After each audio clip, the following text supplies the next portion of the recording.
Hello and welcome to Rotted Review of the Day, and today I am reviewing the 2016 Iranian film Under the Shadow. Now, I don't really have an opening stinger intro thing like I ordinarily do, and honestly that's because after having watched the movie, I really couldn't think of a way that would be a way to introduce the movie with an air of levity that would be appropriate. It didn't really lend itself to that.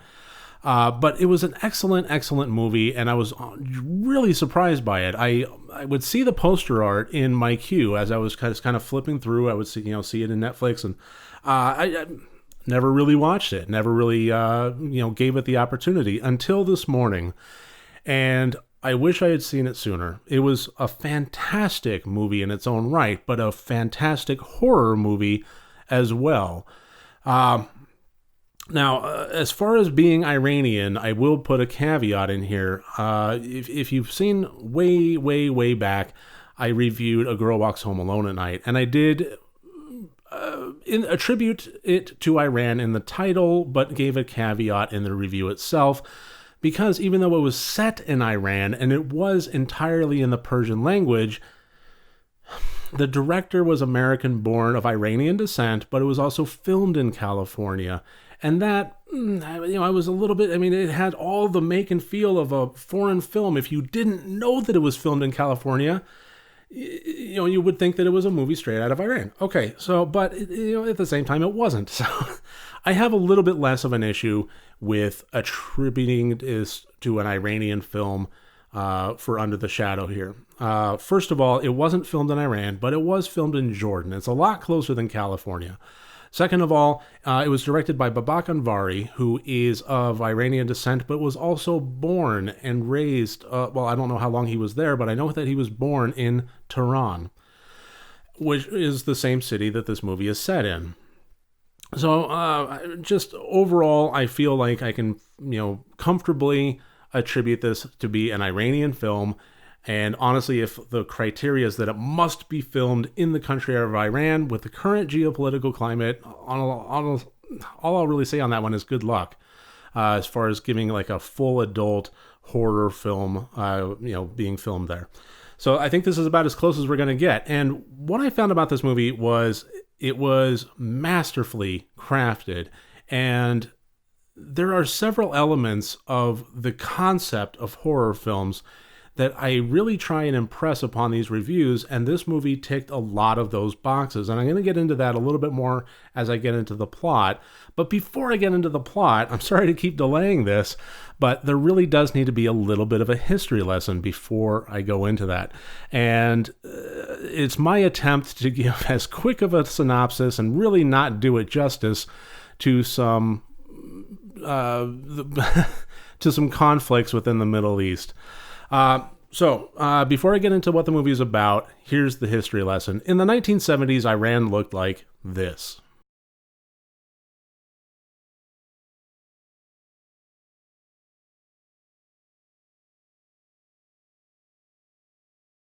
And then what happened is in 1979, the Iranian Revolution happened, where the Islamic faith became intertwined with the government, and elements of the Islamic faith became governmental policy. And now it is born from that to be the country that we know it to be today. I really don't have a whole lot of qualms about saying that there is an oppressive nature to it. And that's as far as I'll go.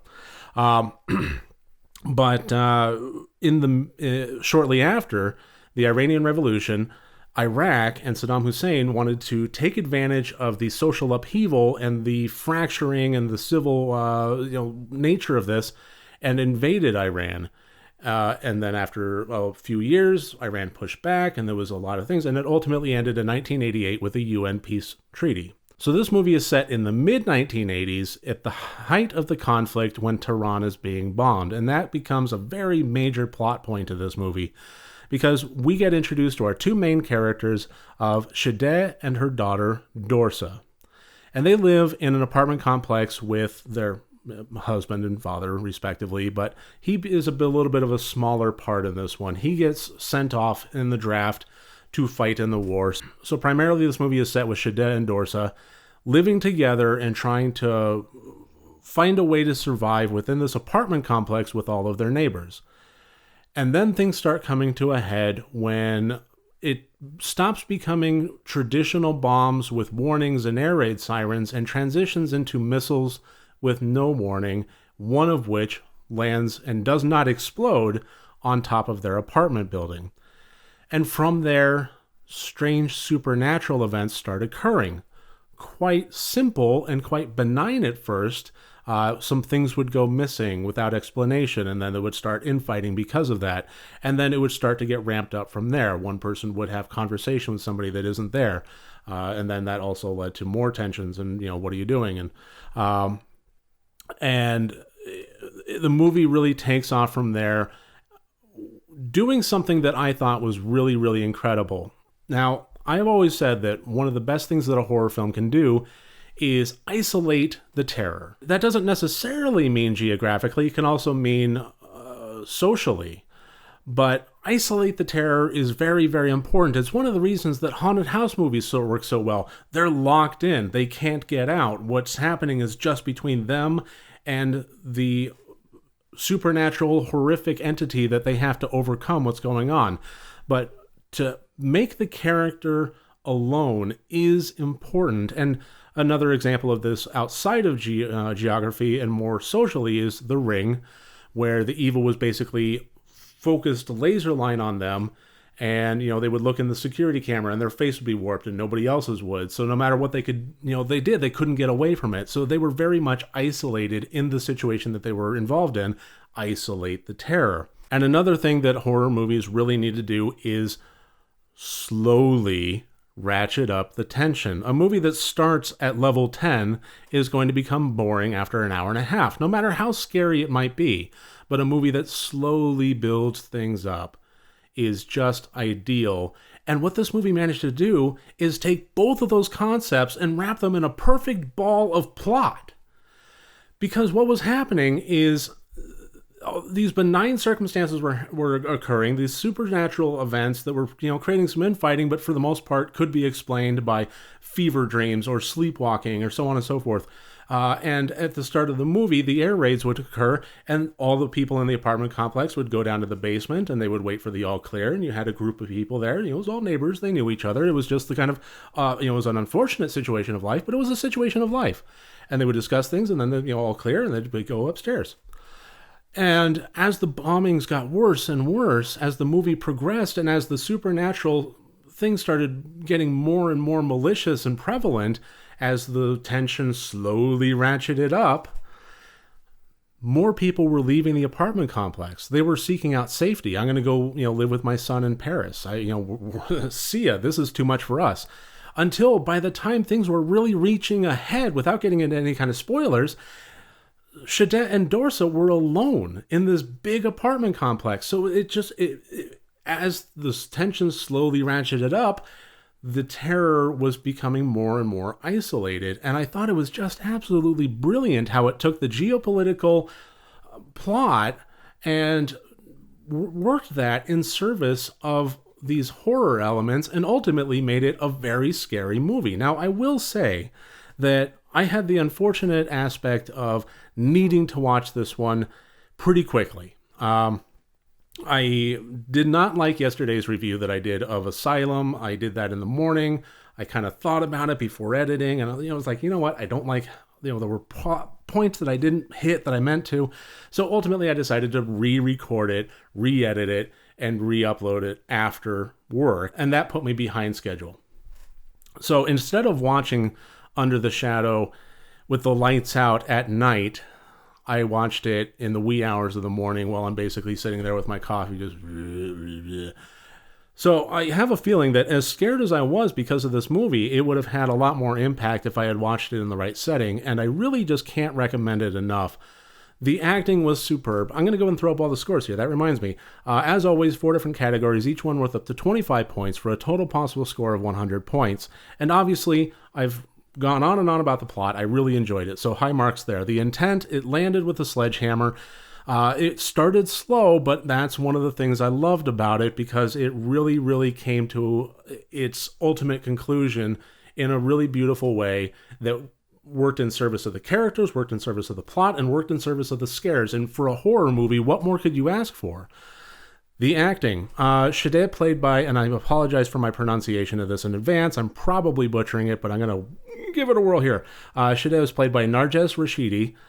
Amazing job playing the mother of this daughter that, she's having such a difficult time managing her own strife. She was a social protester during the 1979 revolution, which has come back to haunt her because although she wants to advance in her career opportunities, she wants to become a doctor, no university will take her. She has a black mark on her record that will never go away.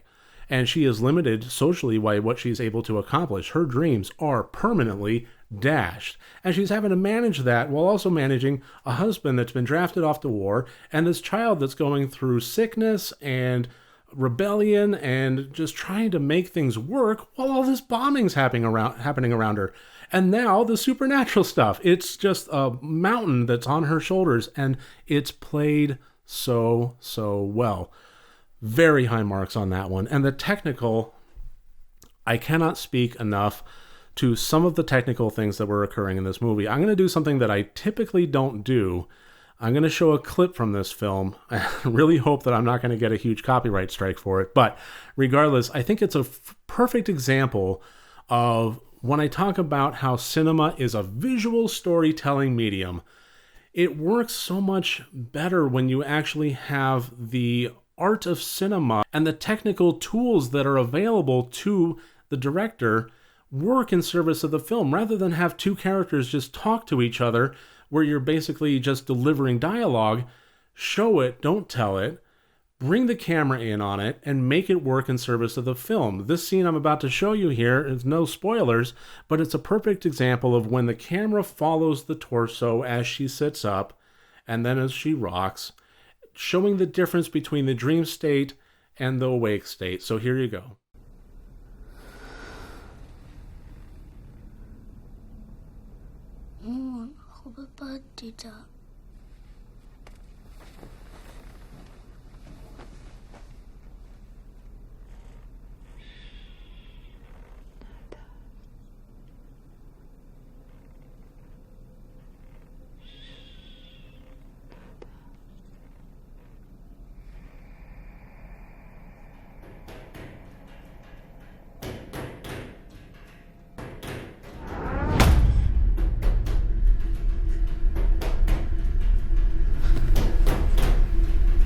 And this is exactly what I mean when I talk about the visual storytelling medium. This is a great example of taking a very simple technical achievement and making it work in service of really telling the story. And this movie has a lot of examples of this. It's not so artsy that it becomes, visually distracting or a headache, but it has little moments in this, and it's really fantastic about showing and not telling. It does little visual cues that speak a million words, and way more than it could if it was just ham-fisted dialogue between two characters explaining the situation for our benefit clearly.